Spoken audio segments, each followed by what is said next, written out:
Alright, and welcome to a new episode of Retro Video Game Virus, RVGV for short. In this episode we're going to take a look at one of my most beloved childhood favourite games of all time, the Dizzy Collection by CODEMASTERS. Right, I love these games from the bottom of my heart. This game is my childhood. The amount of sentimental, emotional and nostalgic memories this game gave me as a bairn. I played this to death as a kid, and this is my favourite gaming mascot of all time. Not Mario, not Sonic, not Zelda, not Donkey Kong, not Mega Man. Dizzy. Dizzy was the UK #1 gaming mascot. I'm telling you.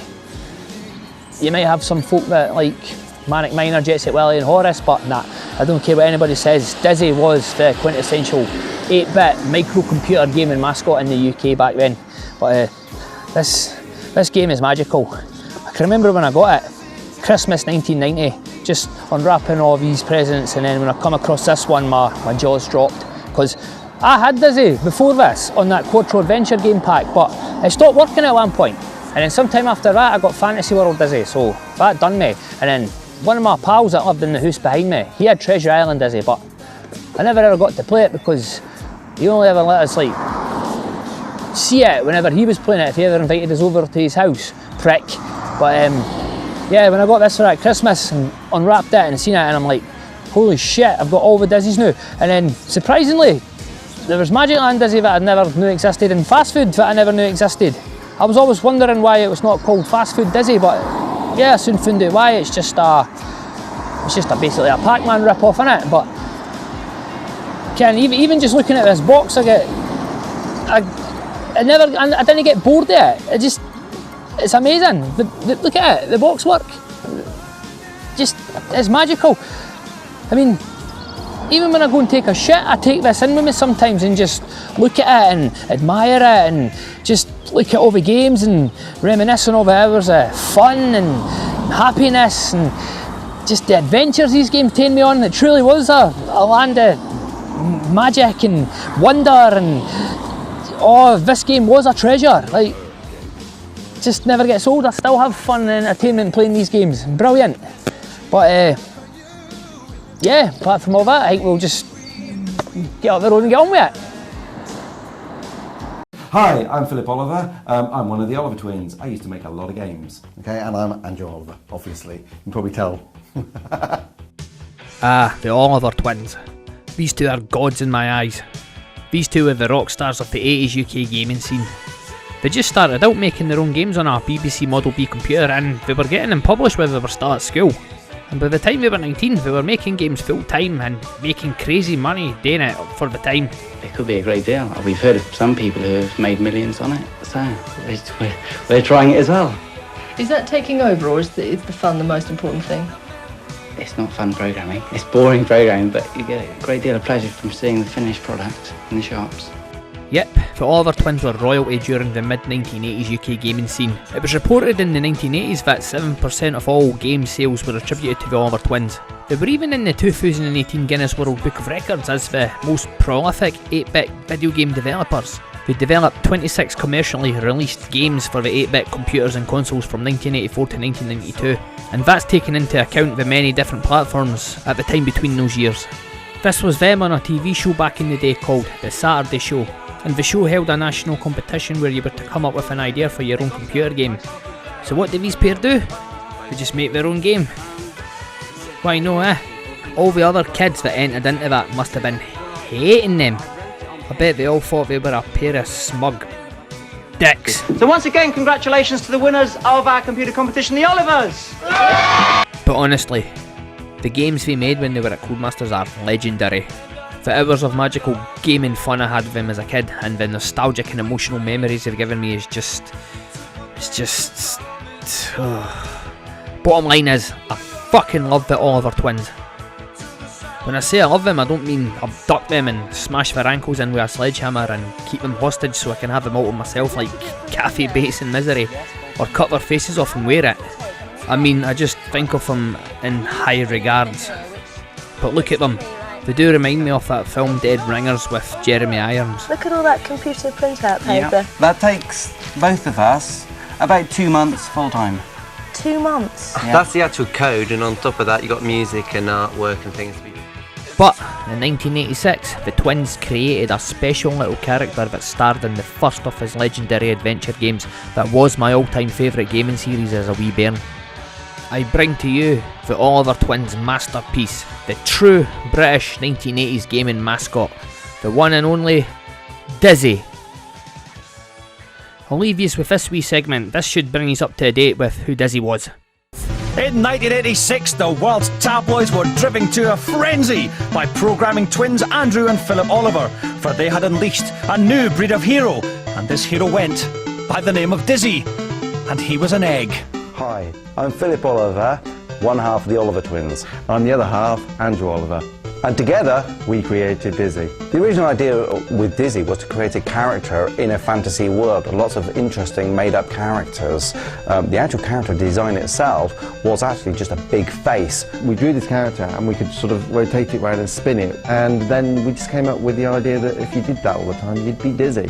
When we actually wanted to create sort of a new Dizzy adventure, we would work out roughly how many screens we could do and then draw a little picture of every screen, quite a small thumbnail of what we wanted. It did actually take hours and hours to play those games, but sort of with our map that we'd laid out, you could put little post-its on, sort of saying, right, you'd go there, there, there, and you could sort of play it through within a couple of minutes, when actually in reality the walking backwards and forwards was probably a bit excessive in those days. Well, what I want to know is, like the relationship between myself and the missus, is there anything you wanted to put in but didn't? Even to this day, you think of ideas and think, oh, that was so cool for a Dizzy game. I mean, and certainly you just saw the film Shrek and you're just thinking, oh, so many ideas we've just missed. Even though they were never satisfied, the game sold an amount gargantuan. We got a few thousand and we were able to buy a car, and it's like, how cool is that? We're still at school and we managed to buy a car, and we were sort of, everyone was jealous of us. Looking back on sort of the fact that years ago we actually created this game character Dizzy in those successful games, and the fact that people remember them so fondly, yeah, we're immensely proud. And also we can sort of kind of take full credit for it, because it was just me and Andrew in a back bedroom, whereas these days games are like huge teams of people.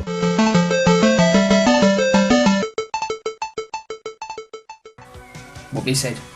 So there you have it. He's heard it straight from the very mouths of the guys that created Dizzy. So I hope that told you all what Dizzy is all about, if you already didn't know, and how he was conceived, what he does, why he looks the way he does, and all the rest of it. But yeah. So now I'll just get on with showing you the games. Aye. Let's get on with it. And first up, Dizzy, the ultimate cartoon adventure, devised, written by the Oliver twins, the one that started it all. So let's go. This is my fave childhood game of all time. No your Marios, no your Sonics, no your Links or your Donkey Kongs, but this, a wee simple, beautifully made 8-bit home microcomputer game that was made by two young teenage twins full of love, heart, soul and imagination. Yep, it was games like this that made the 8-bit home computers so special. I must have spent over 100 billion million hours playing this game as a bairn. I loved it.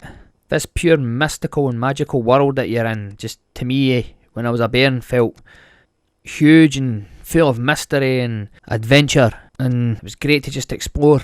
The one thing I love about this Dizzy is the fact that there's no music. I mean, all the other Dizzy games have music, but this one doesn't, and I wouldn't change it for the world, because the silence adds to the atmosphere. It makes it even more of a spooky. When I was a bairn, I would just sit up hours of the night playing this, and you wouldn't hear a dormouse fart. All I would hear is just the hum from the telly. It really set the mood and tone. I wish we could have made some sort of like 8-bit Sid chip rendition of an owl or a wolf howling in the background. That really would have added to this. That really would have made this more atmospheric. Brilliant. But I've covered this game before. If you want my full, straight from the bottom of my heart review of this game, then go to my vids, then go to my very first ever video, RVGV Episode 1, the Quattro Adventure game, and go to 23 minutes and 33 seconds, and you can listen to my detailed look at this game. Go check it. So, I'll leave you with that. We'll move on to the next Dizzy game. And this is Fast Food. Not Fast Food Dizzy or Dizzy Fast Food, but just fast food. So let's go. Yep, it's a Pac-Man clone or rip-off. This was my least fave Dizzy game on this collection. 1, because it wasn't the same style of Dizzy games that I loved, and 2, it just was a pretty crap game. Nah, it wasn't crap, it's just different, slow, awkward, just no very fun. Well, that's how I felt, but it's not even a very good Pac-Man rip-off. It is charming because it's Dizzy, it does have that charm because you're playing as Dizzy, but I wonder why they decided to make a fucking Pac-Man type game with Dizzy. I think the point was the Oliver twins were trying to bring arcade experiences to the home computers. I mean, I don't know, in 1989 was Pac-Man and Miss Pac-Man still hot, popular arcade games? But I doubt we could have got the license to make a home console version of Pac-Man. So I thought we felt, sod it, we'll just make our own wee Pac-Man rip-off with our own wee mascot Dizzy. Fair dues. I'm sure the Specky version and the Amstrad version are the better versions. This Commodore version I felt just wasn't nah. I can remember playing this and getting bored after about the 10th level. Like, I never ever felt I wanted to just keep on mucking on and finishing the game. I'm not even sure if you could finish a game. I don't know if it's just a never ending loop.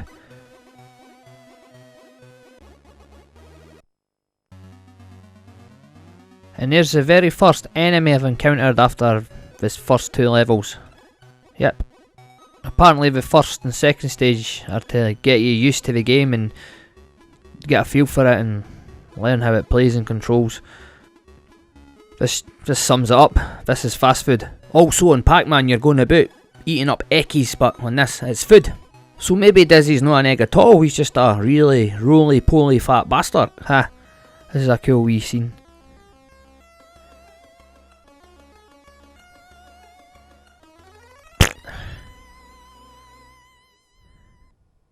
But fuck it, that's it. We'll call it a day there for this. Ciao.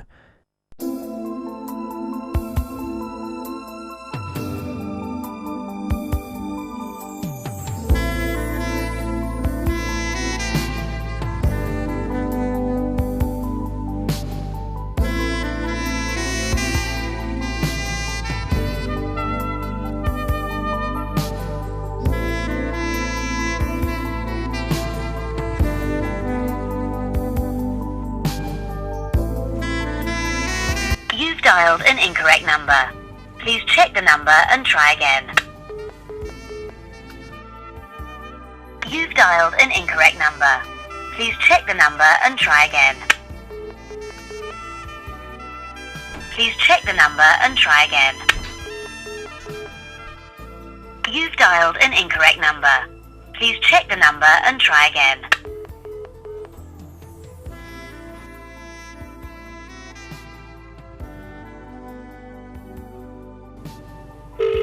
Calls cost £1 and 2 pence per minute, plus network charges.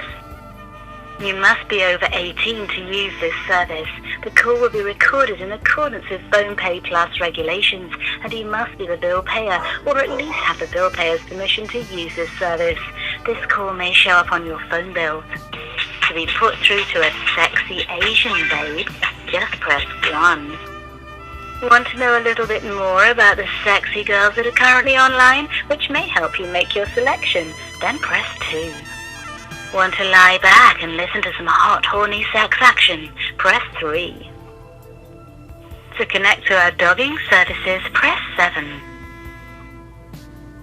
To leave comments about the service, press 8. Press 0 to hear the menu again.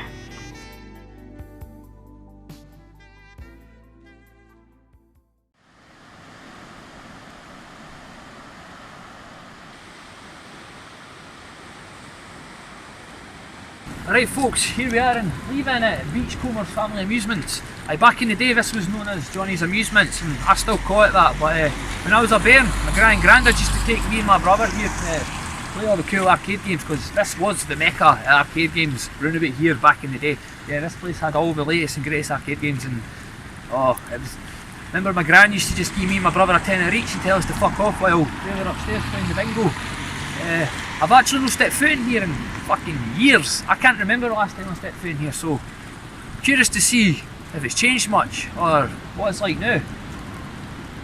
I have a vibe it's just got to be full of like puggies and they fucking machines you put the 10p in and they drop down and the things fucking shove them and that, but fuck it, let's go and take a look. And here we go. It's a nice drizzly fucking typical Scottish day. I honestly can't remember the last time I was in here. I'm sure it was probably 1996, maybe 97. Ah, but here we go. Oh, listen to that. The sights, the sounds, the lights coming off all the different machines. Yep, it's full of bandits and buggies. I haven't seen one arcade machine yet. Nothing I recognise. Let's have a look round here. The layout's changed a wee bit. Yep, dead end, just nothing but bandits and fucking puggies. The very things I hate seeing in an amusement. Back in the day, this was nothing but arcade machines. Like, come on, there's got to be some arcade machines about here, please. More fucking bandits and puggies. Right there, in this very corner. Here, that was where Spy Hunter was, and I can remember when you'd walk in here, all you'd hear is that. It's not there no more, so let's venture on. What's this? Virtual reality machine. Brilliant. Come, would that fit an adult? I'd love a shot on that. Or would it fit a fat bastard like me? Look at the two bairns look like they're having the time of their lives. But I do feel sorry for them that they're not experienced this place how it was back in its heyday. It's a shame. This place was just jam crammed with all the latest and coolest arcades, and I'm talking about all the greatest machines when they were released, like Street Fighter 2, Teenage Mutant Ninja Turtles, pretty much everything from Capcom and SNK to Taito to Data East, etc. But moving on, more fucking shitey Chancellor machines, more bandits. Oh ho! Look at this! It's still here after all this time. Christ, I can remember being as young as 5-year-old and this was here. Surely fuck it's got to be a replacement. Christ, it looks like it's the original. And it still works after all this time. Holy shit. Huh. Pity I'm not seeing any original arcades from back in the day when this was here. Fuck it, move on. Oh, a fiver. I'm not even going to attempt to win that because it's a con, it's rigged. It'll be fucking super glued down or something. Fucking got no interest in these type of machines whatsoever. These are for degenerate fucking gamblers. I had a mate that would spend every single bit of his fucking money on these. He was never out the local amusements down the going off the shopping centre. He used to always be skint. And then he would always greet for a line of money, which I'd never see back. At least with arcade games, you're no wasting your money, you're fucking bettering yourself as a gamer and getting a fucking high score. A lot more respect than that. But anyway, what's round here? Fucking racing car games, shite. We grab fucking claw machine things. What's this? Oh, brilliant. Arm champs. I'm hitting a shot on this. Hold my beer.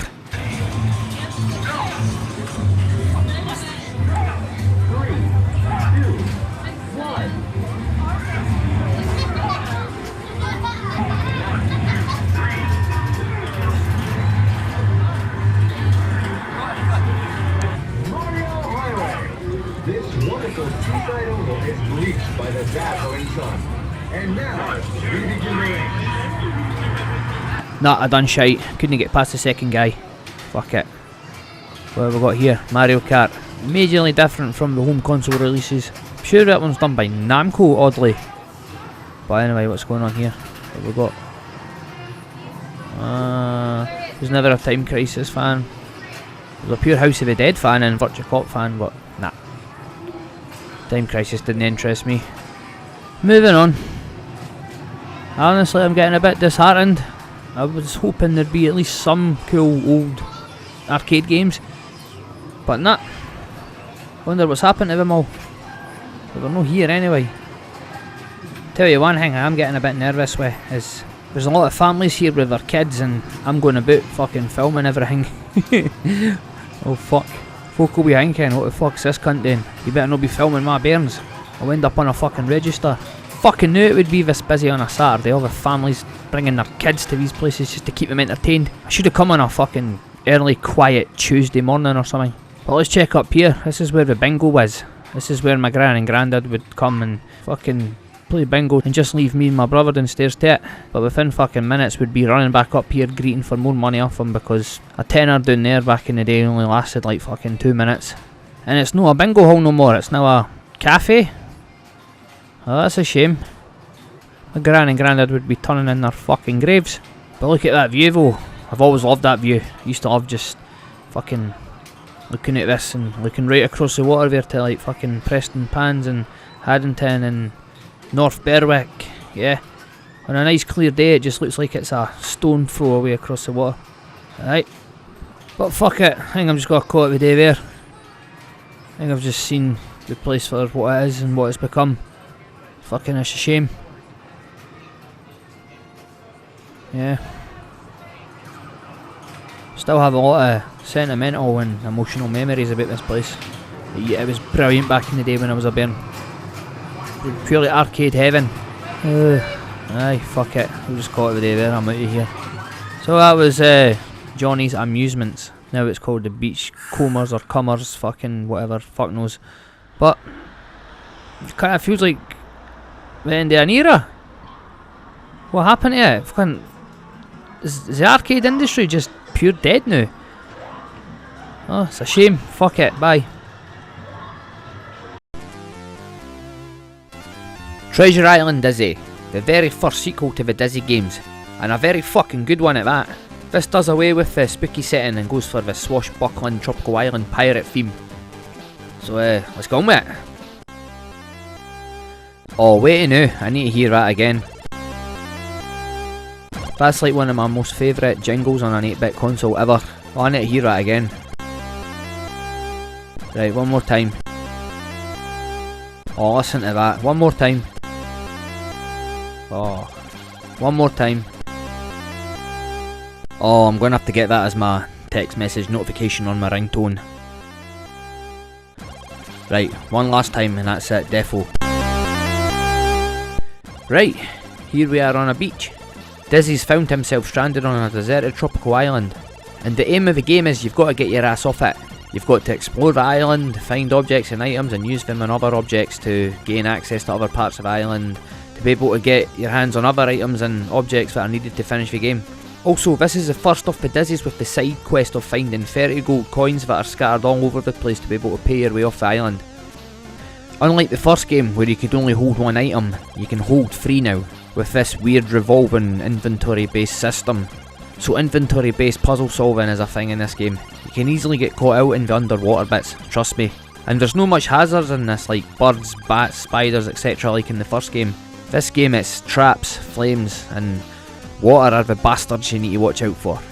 This Dizzy is notorious for being the hardest out of all the Dizzy games, because you've only got one life. For years I always wondered why they'd done that, but I learned it's for a reason. It's because in the Dizzy games when you die, you always respawn in the same screen. So if you had lives like in the first game, you would just see yourself die over and over like some twisted punishment in your own hell. But I always wondered, could the twins just know have worked their magic and programmed it so you respawned on the nearest part of land? I suppose you couldn't, because if you dropped your snorkel underwater it would still be underwater, pretty much making the game broke. Ah, fuck knows, but what about the music in this game? This is my most favourite music out of all the Dizzy games. Listen to it.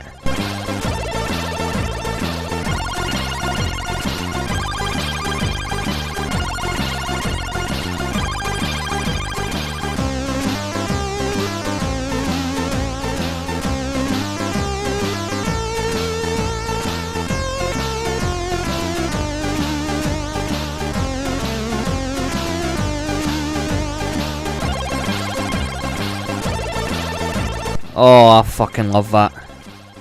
I don't know if it's just me, but I've always felt the tune in this game always reminds me of that song from In Spiral Carpets. This is how it feels.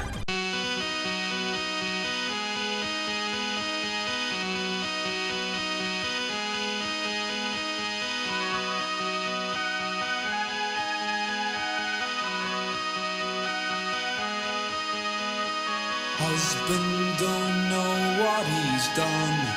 Kids don't know what's wrong with mum. Nah, that must just be me. But sod it, moving on. Here's the one and only time Dizzy goes underwater in any of his games. Water in Dizzy games is an instant kill. Christ, even raindrops kill him in the first game. And I'm no counting Bubble Dizzy because that's not a main game. As I was saying earlier with a rotating base inventory system, you need to be so cautious with your items while you're underwater. Because if your snorkel's on top and you accidentally pick up something or even press your fire button accidentally, you're fucked. Instant death. Look, I'll show yous. Watch this.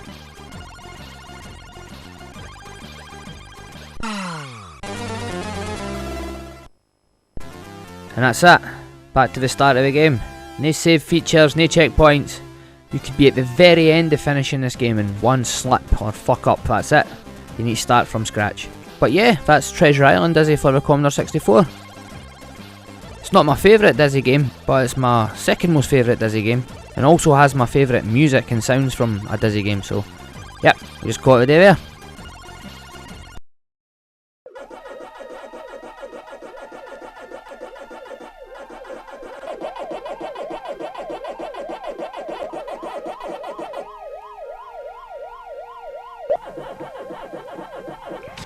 There's messages in every game, like Pac-Man.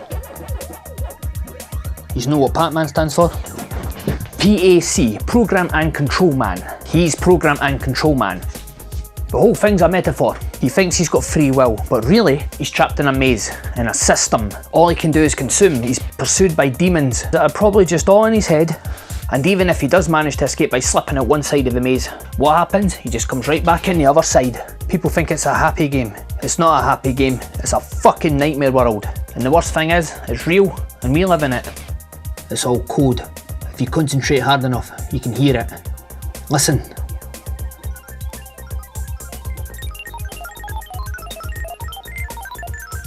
There's a cosmic flowchart that dictates where you can and where you can't go. I've given you the knowledge. I've set you free. Do you understand?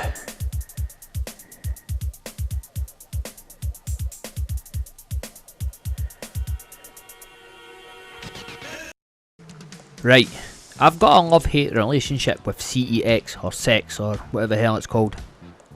What I love about it is that you can get retro games and consoles from it. But what I hate is that they charge far too fucking much for them. But the one other thing that does my absolute fucking box in about buying games from CEX or sex, whatever the fuck it's called, is the stickers that they put on the stuff. Trying to get them off is a fucking nightmare. I'll show yous. I'm actually dreading this, but it needs to be done. Right, let's get this fucking sticker off.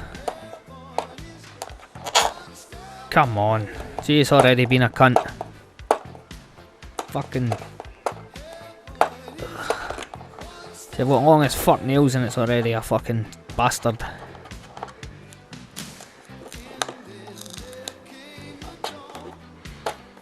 When you're able to like get one and pull it off and it's flawless, it's the feeling of what I'd imagine taking heroin would be like. Come on, come on. Ah, you fucking bastard. Right, come on.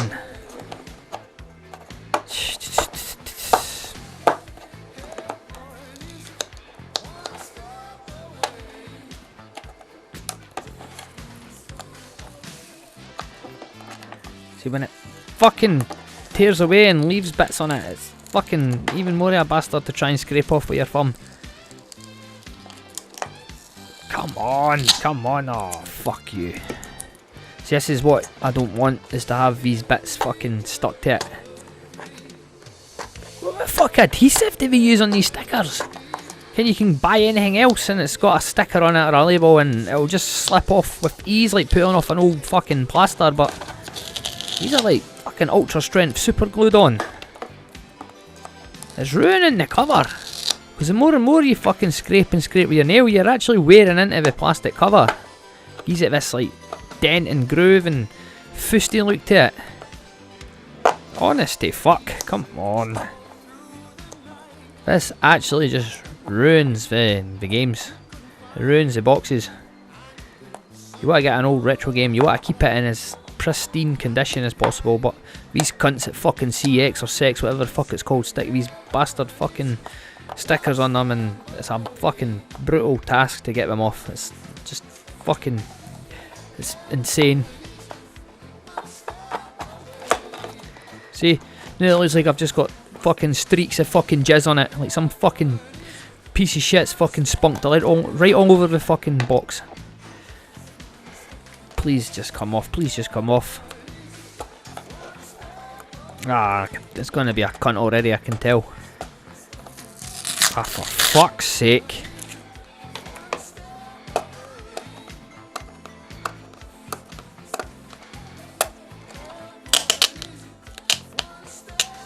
When you get a lot of fusty old games in CX, they're already looking like they're fucking covered in dry spunk and cheese and dried coffee fucking rings and these stickers just fucking make them look even more fustier. Thank fuck I've got long nails, because if I had cut my nails, this would be impossible. It's like trying to peel an orange with no nails. But this is worse. See? Just looks like a streak of fucking seagull shit now. Oh, fuck off. I'm trying to know just pure scraping my nail, because it will leave a dent in a groove and it fucks up the plastic cover. I'm sure I'm not the only retro game collector that's in the same boat and feels the same. Oh, fuck. Oh, that's as good as I can go get this. You can actually like take the cover out, place them in water and leave them to sit and soak for ages, and that'll work, but I've not got the fucking patience for that. Fuck it, I like to be hands on. So, fuck you CX. Alright, I so fucking GG mate. See that building right there? Allure, Couture, Hair and Beauty, whatever the fuck it's called. Back in the day, that used to be called GG Mega Masters. The name came from, the legend has it came from the combination of the Sega consoles that was out at the time. GG Game Gear, Mega Drive, Masters, Master System. And that was one of the very first shops around here that basically you could take your old shitey games and you could trade them in for better games. As I said, like if you had a system in place that if you had a game that was like shite and you wanted a game that was not long out or it was a better game, you could pay like maybe a tenner towards it and you could get it. It was a brilliant wee Jack! Come here! Come here! You remember GG Mega Masters? Aye. What's your memories there? You're here, you look beautiful, Jack. Fuck all, mate. I used to eat strawberry and... GG Mega Masters? Yeah. Do you remember that they had a system in place that they had like a shelf for like 8 category games. A category games, B category games, C category games. So like for example like let's just say Resident Evil 2 was an A category game, right? But if you had a B category game like I don't know, fucking Laser Shoot Larry. How do you explain this? Like, I don't care. We're out on the piss. I'm drunk, so I can't fucking. My brain's not working. Bear with me, Jack. So if you had an A category game, right, and you wanted a B category game, I'm sure it was just a straight $5 swap. You paid a $5, you got to swap. If you had an A category game, if you wanted a C category game, it was an F-fire. But for example, if you had a C category game and you wanted an A category game, I'm sure it was like 20 quid. If you had a B category game, you wanted an A category game, it was 50 quid. I'm sure if you had an A category game and you want to swap it for another A category game, it was a tenner. Yeah, the song it's playing now is it White Town? This song, I heard this song for the very first time when I was in here browsing the games, wondering what I'm gonna exchange my wee shitey fucking, probably, what game was it? Fuck it would have been a shite game, or an old game. Kinda like games have a lifespan. They come out and they're brand new. it would have been A category games, and then over time it would have been reduced to C category. I don't know, maybe it's probably like after a while Crash Bandicoot come out at the start of the PlayStation's life, and then I would have traded that in, or what, I tried to trade that in for a fucking A category game like, I don't know, Resident Evil 2 or 3 when that come out, and that would have been an A category game, so I would have to pay fucking 15 quid for it.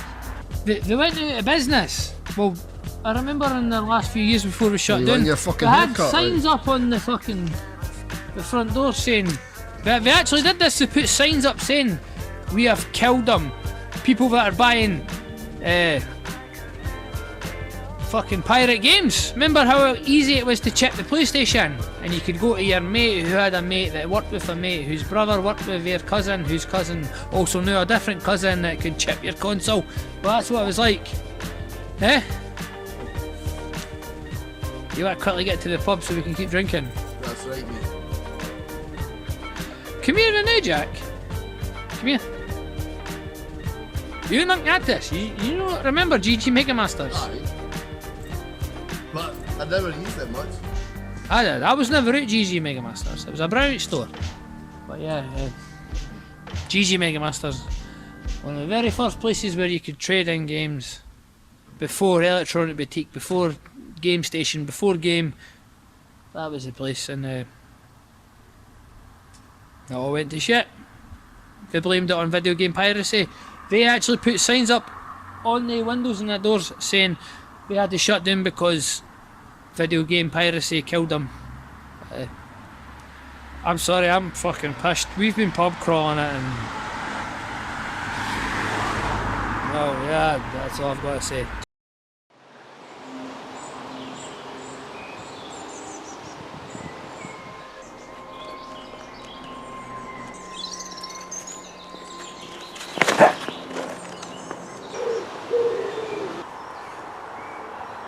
Hi, I'm Nick. CX, huh? There's something I want to show you. I don't bring just anybody in here. This is my own private stash.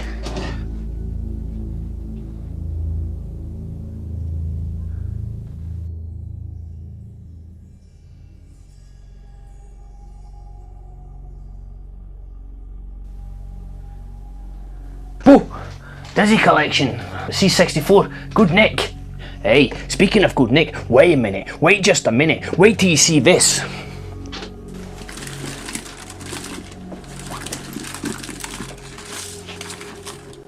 Look at this, a Sega Master System 1. This was played, man, this was played. I wonder how many gamers played this before it got to CX. Huh? Think about it. Here. Why are you showing me this? I'm not. That's just for fun. You can keep that.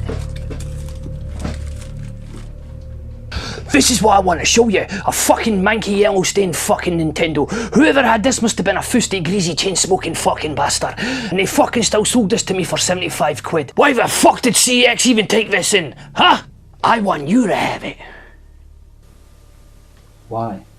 Because no one should ever have to pay for a nest like this. I was listening to the police scanner. I heard what you did in CX. Fucking fantastic.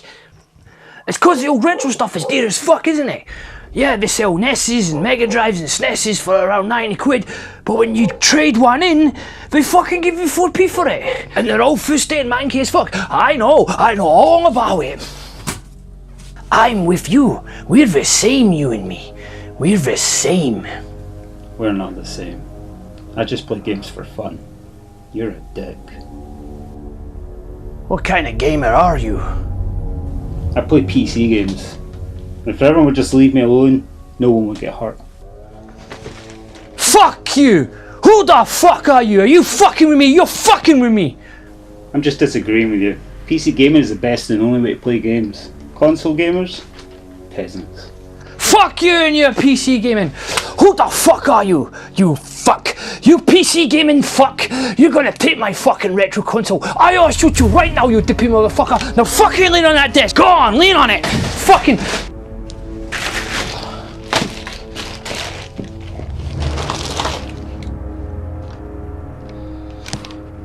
What is this doing in there?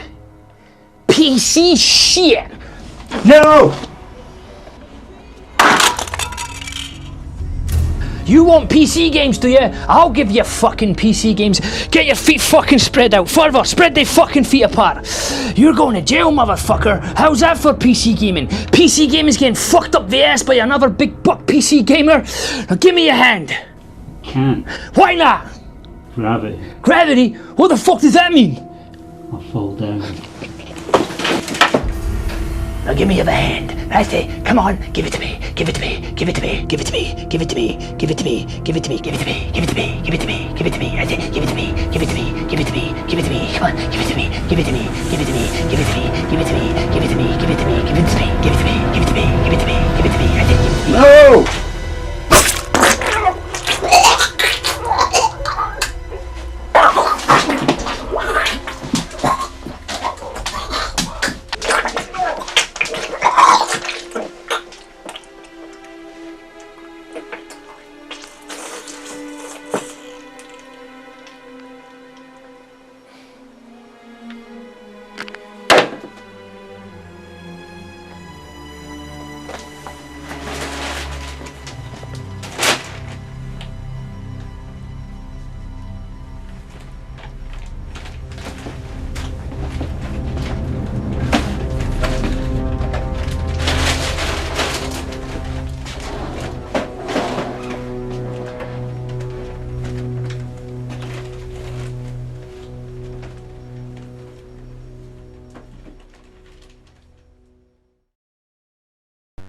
Oh, Fantasy World Dizzy, or Dizzy Free. This is the first Dizzy game that introduces the rest of the Yoke folk. Denzel, Dylan, Dozy, Grand Dizzy and Daisy. Daisy's his missus, his girlfriend, his bird, whatever. So let's go. So, this is the start of his second sequel. There's Dizzy, he's in a dungeon. Apparently him and Daisy were walking in the woods and the evil Troll King kidnapped the pair of them.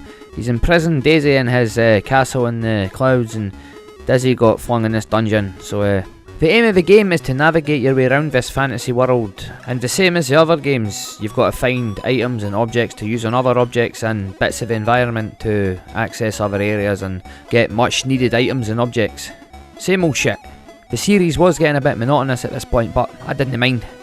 This game's still fucking brilliant. You get 2 lives this time, and they've sorted out the inventory system. You can carry 2 items and you can select what one you want now. None of this rotating around to get the one you want, which could cost you your fucking life. Also, again, you need to find 30 gold coins so you and Daisy can buy a treehouse after you've rescued her for the Troll King. What a fucking bitch. You've went through all the hassle and dangers to rescue her, but the bitch is still wanting you to buy her a house. Fuck that, I'd get shot at her. Wee gold digging bastard. But see, when I first got this game, I thought this was the sequel to the first Dizzy game. I didn't know Treasure Island Dizzy existed. My mum took me and my brother down to John Menzies one day so we could get some Commodore games, and we were just browsing and my brother spotted this and was like, "Look Craig, it's Dizzy." And there it was, a new Dizzy game. So I thought this was the sequel to the first Dizzy game. Got it, took it home, played it and loved it. But I always felt that this game was like just missing something that the original Dizzy had. It was just something different about it. I still didn't think this was better than the first Dizzy game. But it wasn't until sometime after my next door neighbour showed us Treasure Island Dizzy, and then I thought that was a sequel to this. I mean, that was the game that came out after this, but nah. Treasure Island Dizzy had already been out and wasn't even aware. I remember we asked my neighbour if he'd be up for swapping one time, but nah, he wasn't up for it. He was a stingy bastard. But it didn't matter, because that following Christmas I got the Dizzy collection, so I had my own copy of Treasure Island Dizzy. So fuck you. I can remember that I was never able to finish this game. I could get 29 coins, but for the life of me I just couldn't find the last one. And you just can't finish a game if you didn't get the 30 gold coins. Even my brother was stumped. Whenever I got stuck on a game, he was the cunt I'd go greeting to help me solve a problem or puzzle or whatever, but even he didn't have a clue. So for fucking ages we just could not finish this game. It wasn't until one of my brother's pals, William Innes, he had the specky version and he was shit hot at these games, so he found it. He showed us where it was, and I can remember it was one of the most like awkward places where I would never suspect that there was a coin. Can't remember if it was behind a piece of railing or a wee bush. But I owe these Dizzy games for making me efficient at the cryptic clues and the thinking outside of the box puzzle solving in the Resident Evil and Silent Hill games. Yep. Oh, all of the Dizzy games. Another thing, I'm just noticing, right? See the music that's playing now that you hear? Right, that's in Fast Food Dizzy. That come out before this. So for years I always thought fucking Fast Food Dizzy took the music from this game. But when I was doing my half-assed research, I found that Fast Food Dizzy was actually out before this. So Fantasy World Dizzy's fucking stole the music. Huh, that sounds lazy. Why didn't they make brand new music for an all new Dizzy game? Ah shite, I died. Yeah, what you've got to do is you've got to like jump on that crocodile, use a rope and bound its mouth shut so then you can jump to the other side. Watch this, I'll do it again. You've just got to time it right. Wait for it, wait for it. Now! Just like that.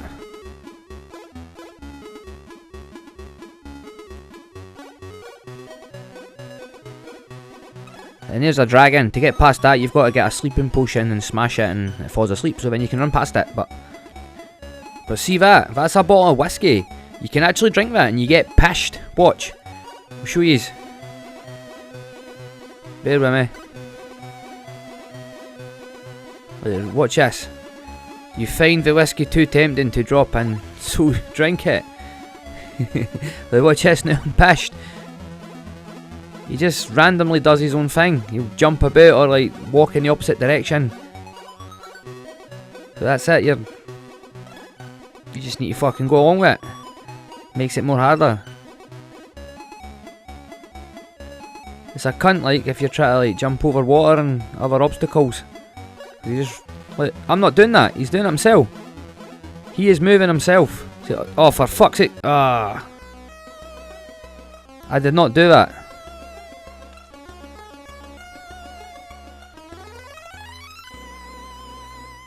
Right, let's get back to the quest. Oh fuck's sake, I'm still drunk. I thought once you died.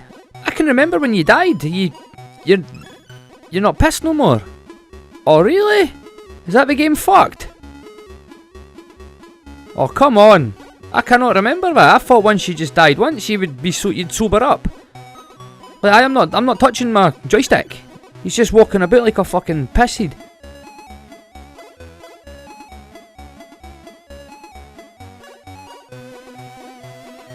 Oh fuck's sake, that's me deed anyway. Right, fuck it, I'll call it a day for this. Sees.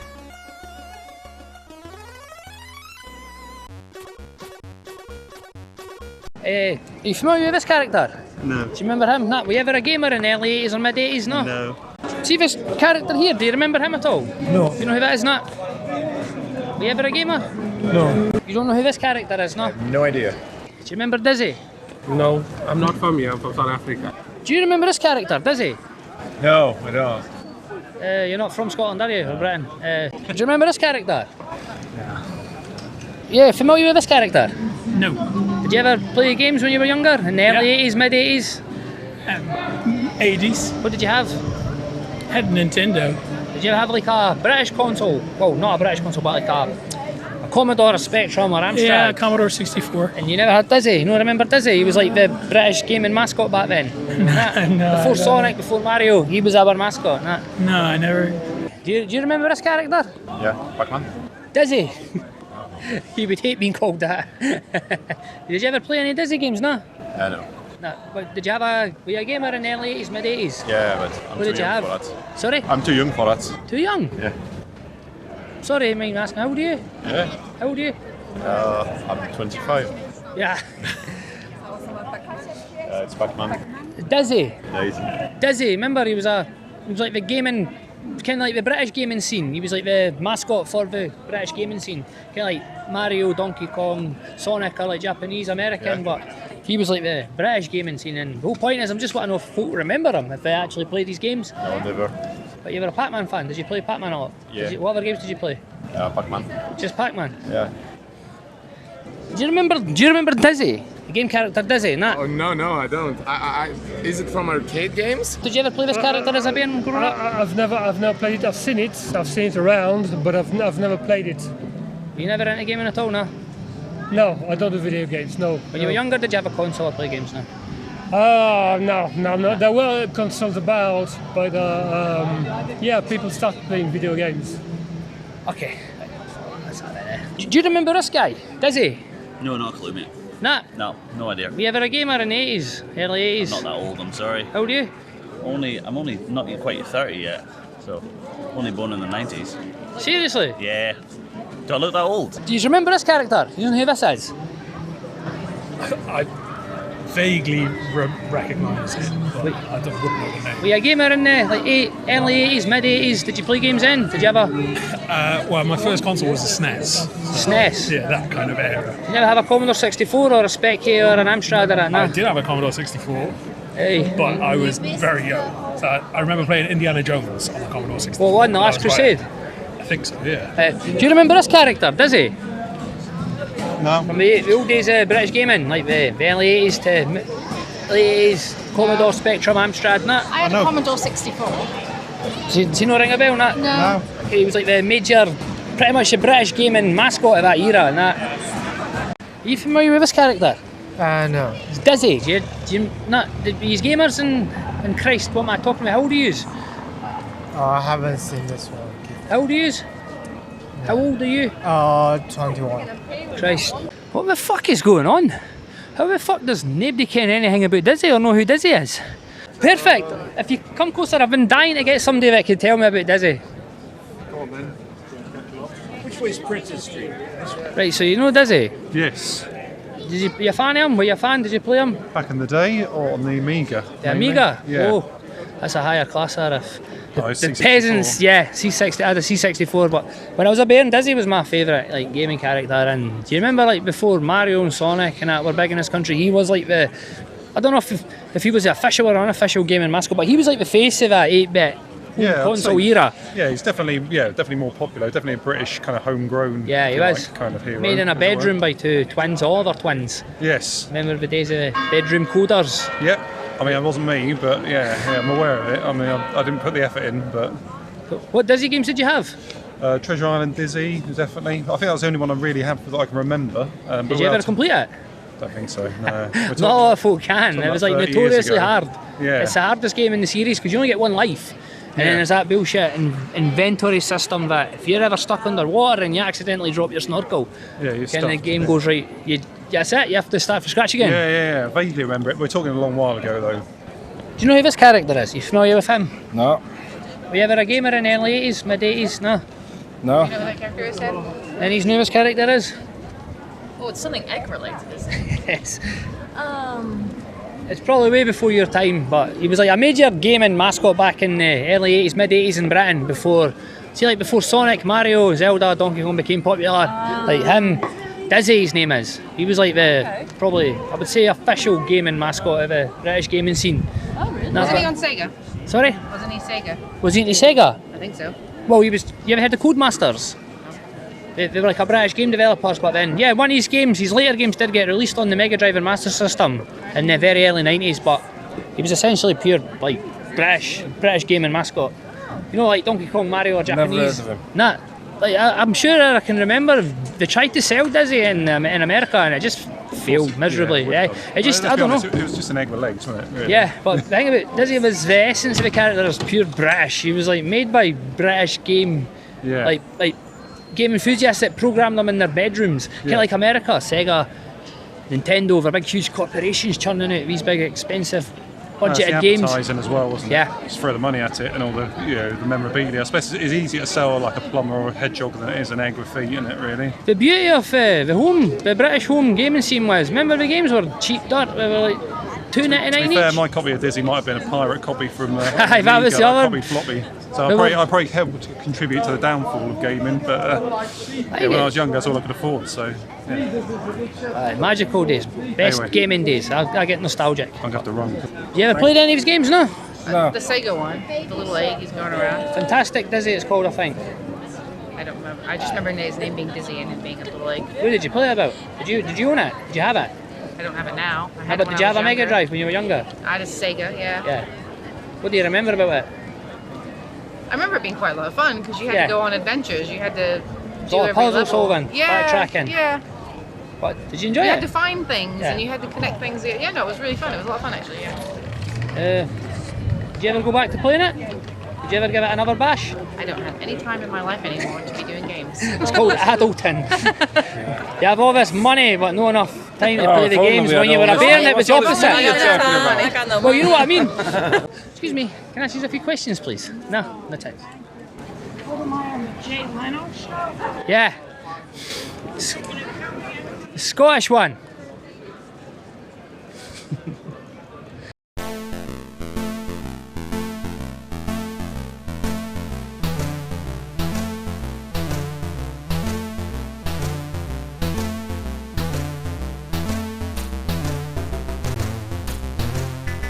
Once upon a time, Dizzy was off looking for his next adventure.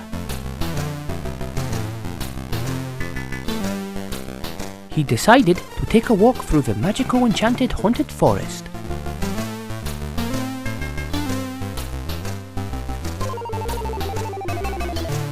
Dizzy knew the forest was a very dangerous place, but he didn't care, because Dizzy was the bravest of all the yoke folk. But then suddenly... Aha! It's me, your old nemesis, the evil wizard Zax. Time to die, my eggy flat smelling friend. Wait, I'm no Dizzy. I'm Humpty Dumpty. Yeah, that's right, I'm Humpty Dumpty. No, you're no. You're Dizzy. Honestly, I'm not. I'm Humpty Dumpty, honest. You're no Humpty Dumpty. You're fucking Dizzy. Now die. I'm no Dizzy. I am Humpty Dumpty. I'm telling you, the one and only Humpty Dumpty.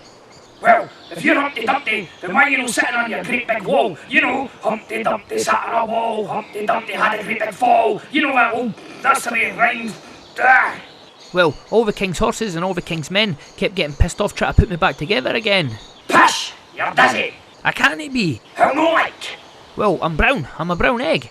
Aye, I can see that, but... So what? Well, Dizzy's a white egg. I'm a brown egg. Doesn't mean anything, just means you've been on the sunbeds. Oh aye, eh? How can an egg go in a sunbed? I'd fry. But what difference does being a brown egg make? A big difference. All British eggs are brown, and Dizzy's white, so he must be American or Canadian. Listen to me, listen to my accent. I'm Scottish. I was laid in Scotland. I'm a Scottish egg. So you're saying American chickens lay white eggs? Indeed. Why? God knows, the chickens over there must have cleaner assholes. Dizzy's not American, he's British. He was laid and bred in Britain. He's as British as the PP fucking sea. And you, my friend, are Dizzy. I'm no fucking Dizzy. Anyway, look here. Say hello to your mates. Dylan, Denzel, Dozy, Grand Dizzy. Yep, the gang's all here. What have you done? I used my magic on them to make them proper egg-sized, so it's much easier to do this. Watch. Take that, you wee bastard. You cunt! But wait till you see this. Check this. Right, get in there. That's it. Where are you, you wee baby? Come on. Come on. There. But look who this is. This is your sweetheart Daisy. She was my favourite yoke folk. After I shrunk her down to egg size, I rammed her right up my arse and I slowly squeezed her out like taking a big, nice long shite. Knew she's coloured, knew she would pass as a nice chocolatey brownie stirry. You better not eat none of that salmonella, you dirty wee slut, you. Oh no, Daisy! If I tried ramming her up my arsehole when she was full sized, I'd be left with an arsehole like my fucking sleeve. Change her back at once! Don't worry, Daisy, I'll save you! Huh? Daisy! I'll get you, you bastard! I swear you will, Day. How to die, Daisy? Oh shit!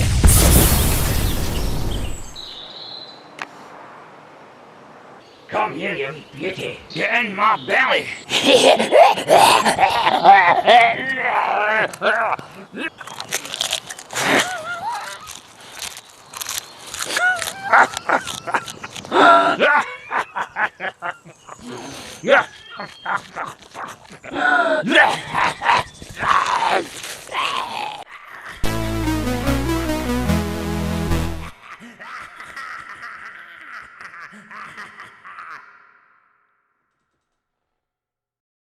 Magic Land Dizzy or Dizzy 4?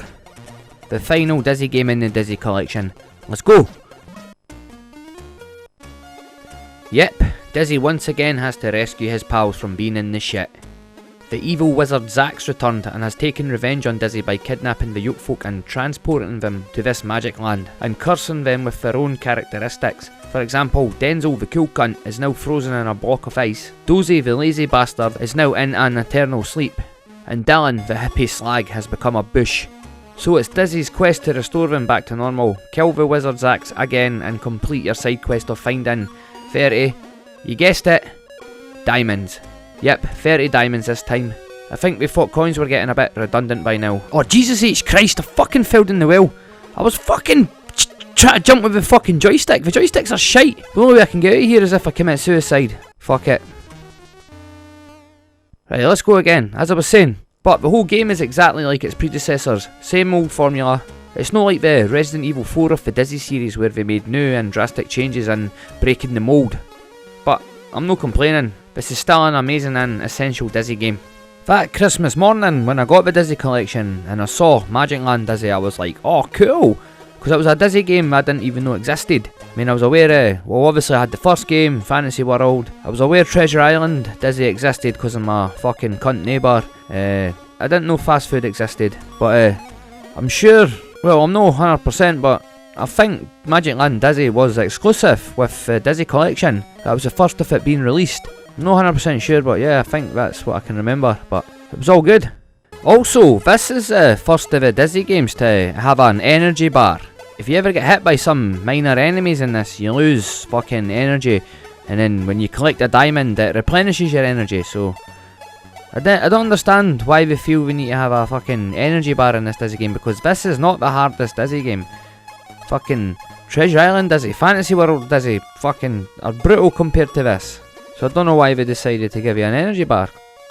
But this world, this Dizzy game setting is full of like fairy tale and nursery rhyme stuff. Like Sleeping Beauty and the goats with the troll bridge and shit like that. The Pedo Piper or Pied Piper or whatever he's called. Fucking Satan himself makes an appearance in this game.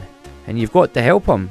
But I can remember when I was a bairn, this wee 8-bit game, the world felt gigantic. My imagination like filled in the blanks and you actually could see it for the magical, mystical fucking land that the makers of the game had tried to create.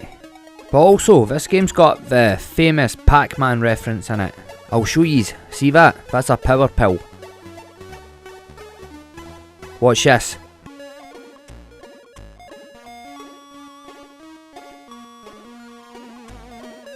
Yeah, yeah, and that's it. But yeah, I've always felt this game is pretty much very, very similar to Fantasy World Dizzy. Has the same inventory system. Fantasy World Dizzy only had 2 slots. This has 3. From the very first game to this, there's not really any major like changes or leaps or improvements. I suppose all they had to work with is with what the 8-bit home computers would allow them to do. But for the time, it was all good. But yeah, I don't know what else more to say about this game. Well, that's the good bitch Glenda. You give her ingredients and she makes you a potion so you can turn Denzel back from a bush to an egg. That's Dora, Dizzy's sister. You give her to the prince and he does that old nursery rhyme shit where he kisses her and she turns back into an egg. Ken the old fairy tale where the prince kisses a frog and blah blah blah. One thing that always fucking did bother me about this game was the colour scheme. It looked faded to me, I don't know. Whenever I think about this game, the colours white and green just always pop into my head. I mean, if you can remember what the colours looked like in Fantasy World Dizzy, everything looked like vibrant and bright, but this had this washed out quality to it. I don't know if it's just me, but that's the way I always felt. And here's me saving one of my yoke folks. I'm giving the frog to the prince. He kisses her and he's transformed her back to an egg and they both fuck off together. So you've got to do that with all the yoke folk or Dizzy's pals. But fuck it. This is Magic Land Dizzy. Cracking game. I'll call it a day there. See yous. So, that was my look at the Dizzy collection for the Commodore 64. Honestly, the Dizzy Collection was one of my most favouriteest and most cherished games on the Commodore. The nostalgic memories and hours of fun and adventure it gave me as a bairn is just priceless. Whenever I think about it, I get like pure butterflies in the stomach and emotional. What else can I say? The Oliver twins, I salute yous. The games she's made at Codemaster, just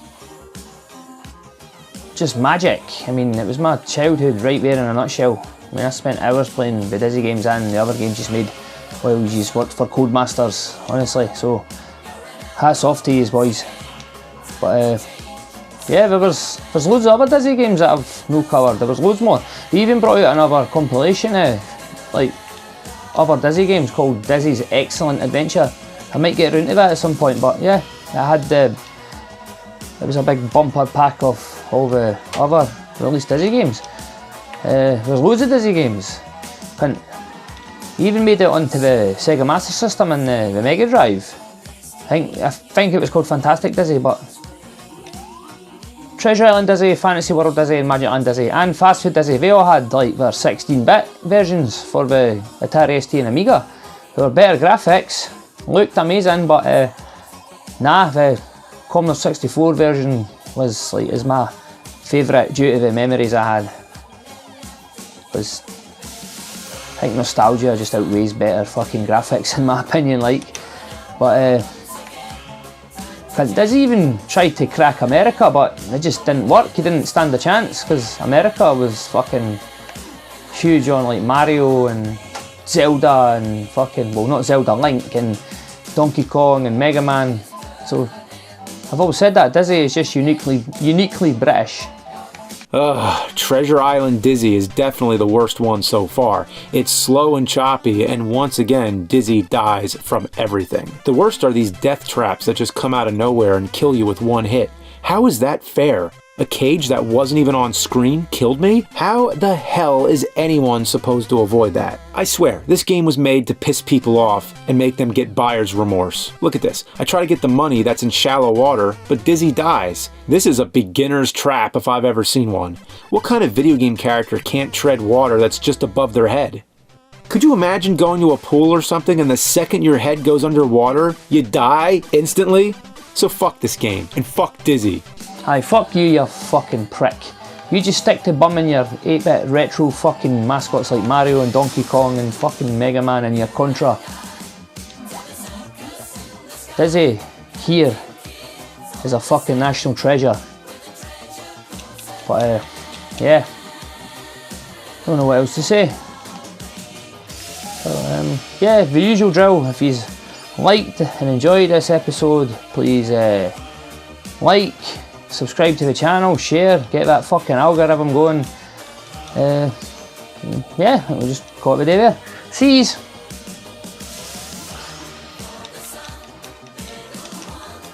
Oh, fuck's sake.